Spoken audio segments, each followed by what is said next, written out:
Сөздер ағашы. Сөздер ағашы құралы құралдар мәзірінде сөздер ағашы тармағының астында орналасқан. Бұл құрал Библияның барлық мәтінін ағаш түрінде көрсетуге мүмкіндік береді.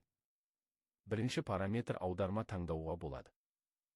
Синодалды аударма таңдаймыз. Екінші параметр іздеу критерийімізді шектеуге мүмкіндік береді. Біз Библияның нақты бөлігін, мысалы, ескі немесе жаңа өсиет шектеуіміз мүмкін. Немесе нақты кітапты таңдаймыз. Ескі өсиет.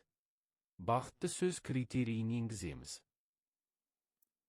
Нәтиже көрсетілгеннен кейін, бақытты сөз біздің сұрауымыз осы ағаштың түбінде болады. Біз сұрауымыздан кейінгі ескі өсиеттің барлық мәтінін көреміз. Ағашты өзгертіп кілт сөзді оңға қою. Осылайша сұрауымызға дейінгі барлық мәтінді көруге болады. Ортасында біз бір уақытта не дейін, не кейін не көре аламыз. Бұл ағаш интерактивті, біз сөздерге басу арқылы қозғаламыз. Мәтінді талдаймыз. Бақытты сөз бойынша қайта сұрау жасап, жаңа өсиетті таңдаймыз. Сол жақта. Және бақытты кедейлер, жылаушылар, жұмсақтар, аштыққа ұшырағандар, мейірімділер деген мәтінді көреміз. Бұл таулардағы уағыз. Мұндай көрсетілімде бақытты кедейлер деп жазылғанын көруге болады. Кедейлер сөзі үлкен шрифтпен. Бұл фраза бір реттен көп кездесетінін білдіреді. Содан кейін ибо олардың царство небесное, сіздердің царство Божие деген айырмашылықты көреміз.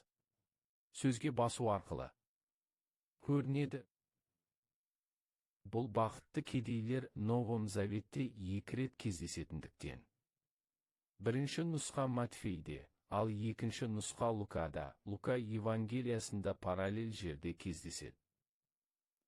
Бұл құрал мұны көруге болады. Бақытты жылаушылар, өйткені олар жұбаныш табады. Немесе бақытты жылаушылар, өйткені сіздер күлесіздер. Бұл құралдағы тағы бір маңызды параметр бас әріптерді ажырату. Егер Құдай сөзін енгізсек, біз Құдай сөзінің барлық кездесулерін көреміз, регистрге қарамастан. Яғни, бас әріп немесе кіші әріп.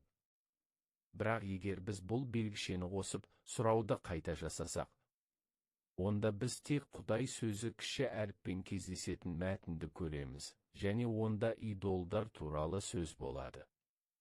Мысалы, біздің Құдайымыз Самсонды, жауымызды қолымызға тапсырды. Осылайша бұл құрал сөздер ағашы, Библия мәтінін ерекше тәсілмен талдауға мүмкіндік береді.